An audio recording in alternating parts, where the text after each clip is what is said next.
Oke, udah ya. Ya, ya, lanjutkan itu. Sulit kok.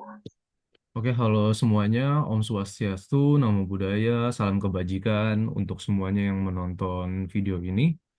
Kali ini kita dari kelompok Belanda ingin mempresentasikan hasil dari diskusi kita tentang materi Software Defined Network yang mengandung tentang apa teknologi tersebut, lalu bagaimana cara kerjanya, apa keunggulan dan kelemahannya dibandingkan teknologi sejenis, dan bagaimana pengimplementasiannya.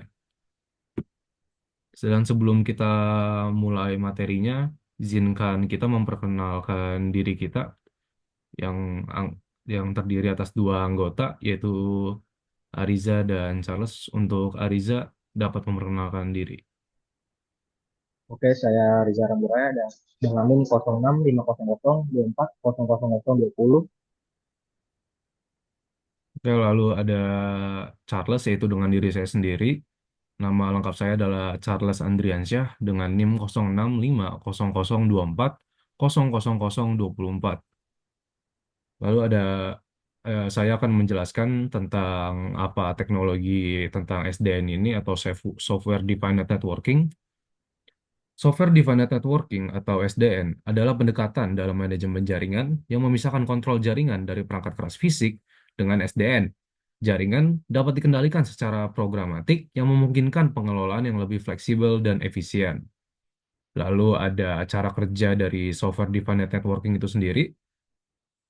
Ada 6 cara kerjanya. Yang pertama itu ada arsitektur tiga lapisan yang terdiri dari lapisan aplikasi, lapisan kontrol, dan lapisan data. Lapisan aplikasi ini adalah lapisan tertinggi di mana aplikasi dan layanan jaringan beroperasi. Aplikasi ini berinteraksi dengan lapisan kontrol untuk mengatur kebijakan jaringan. Lalu ada lapisan kontrol, disinilah pengendali atau controller dari SDN berada. Pengendali ini bertanggung jawab untuk mengambil keputusan tentang bagaimana lalu lintas harus diarahkan di jaringan. Dia mengirimkan instruksi ke perangkat jaringan. Lalu ada lapisan data. Ini adalah perangkat keras jaringan, seperti switch dan router, yang meneruskan data.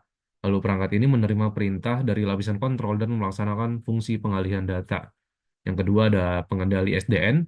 Pengendali adalah komponen penting dalam arsitektur SDN. Dia bertindak sebagai otak jaringan, memproses informasi tentang status jaringan, dan mengelola lalu lintas berdasarkan kebijakan yang ditentukan. Yang ketiga ada protokol komunikasi. SDN menggunakan protokol seperti OpenFlow untuk berkomunikasi antara pengendali dan perangkat jaringan. Protokol ini memungkinkan pengendali untuk mengatur aliran data di perangkat jaringan secara dinamis. Yang keempat ada pemetaan kebijakan. Melalui antarmuka aplikasi, administrator jaringan dapat menetapkan kebijakan yang diinginkan. Kebijakan ini kemudian diterjemahkan oleh pengendali ke dalam instruksi spesifik yang dikirimkan ke perangkat jaringan. Yang kelima ada visibilitas dan pemantauan. SDN memberikan visibilitas penuh ke dalam lalu lintas jaringan. Pengendali dapat mengumpulkan data tentang penggunaan dan kinerja jaringan, yang membantu dalam pengambilan keputusan yang lebih baik dan pemecahan masalah. Yang keenam ada otomatisasi dan orkestrasi. Dengan kemampuan untuk mengotomatiskan pengaturan jaringan, SDN memungkinkan orkestrasi sumber daya yang lebih efisien. Hal ini mengurangi kebutuhan untuk intervensi manual dan mempercepat respon terhadap perubahan kondisi jaringan. Lalu kita akan masuk ke keunggulan dari teknologi SDN ini. Ada 5 kelebihan yang terdapat pada SDN, yaitu yang pertama ada fleksibilitas dan skalabilitas. SDN memungkinkan penyesuaian cepat dan mudah dari konfigurasi jaringan, sehingga lebih mudah untuk mengatasi perubahan kebutuhan bisnis atau lalu lintas. Yang kedua ada pengelolaan terpusat. Dengan kontrol terpusat, administrator dapat mengelola seluruh jaringan dari satu titik, mengurangi kompleksitas pengelolaan dan meningkatkan efisiensi. Yang ketiga ada otomatisasi. SDN mendukung otomatisasi dalam pengaturan dan manajemen jaringan, mengurangi kebutuhan intervensi manual dan meningkatkan kecepatan respon terhadap masalah. Yang keempat ada inovasi cepat. SDN memungkinkan integrasi yang lebih mudah dengan aplikasi dan layanan baru, mendukung inovasi dalam pengelolaan dan pengembangan layanan jaringan. Yang kelima ada visibilitas yang meningkat. SDN memberikan pemantauan yang lebih baik terhadap lalu lintas jaringan, membantu administrator dalam analisis dan pemecahan masalah. Lalu masuk ke Dan kelemahan untuk dari selanjut teknologi SDN akan dibacakan oleh Ariza Ramburaya. dan untuk kelemahan SDN itu ada 5 ya. Yang pertama itu ketergantungan pada pengendali. Jika pengendali mengalami masalah atau kegagalan, seluruh jaringan dapat terpengaruh sehingga ada risiko dari titik kegagalan tunggal. Yang kedua, kompleksitas implementasi.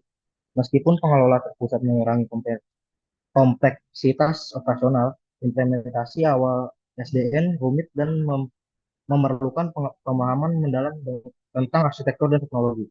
Yang ketiga itu keamanan. Pengendali terpusat dapat menjadi target serangan.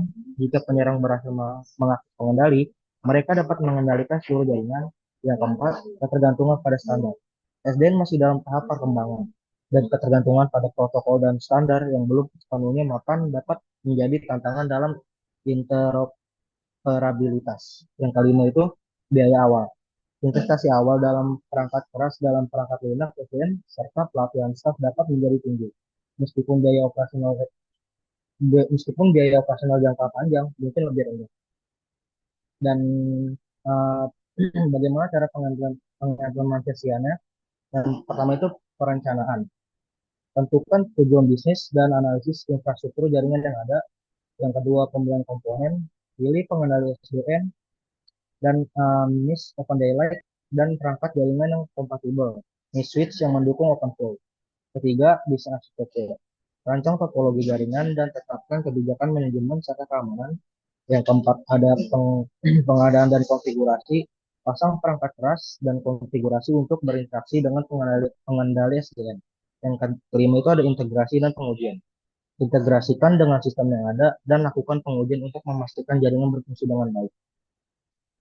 Oh, ternyata ini yang keenam itu ada otomatisasi. Terapkan alat otomatisasi untuk pengaturan dan manajemen jaringan yang lebih efisien. Yang ketujuh ada pemantauan. Gunakan alat pemantauan untuk mengecek kinerja jaringan secara real time. Yang kedelapan ada pelatihan. Latih staf TI untuk mengelola dan mendukung infrastruktur SDN.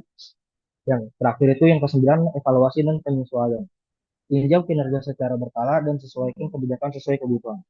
Dan untuk kesimpulannya, secara keseluruhan, SDN menawarkan solusi yang kuat untuk menciptakan jaringan yang lebih responsif dan efisien, memfasilitasi inovasi, dan mengurangi biaya operasional dalam jangka panjang.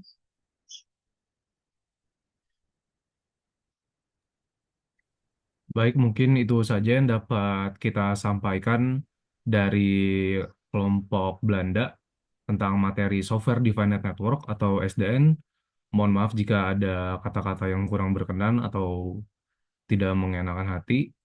Kami dari kelompok Belanda, saya Charles Andriansyah dan Ariza Ramburaya mengucapkan terima kasih telah mendengarkan dan memperhatikan presentasi kami. Sekian, terima kasih.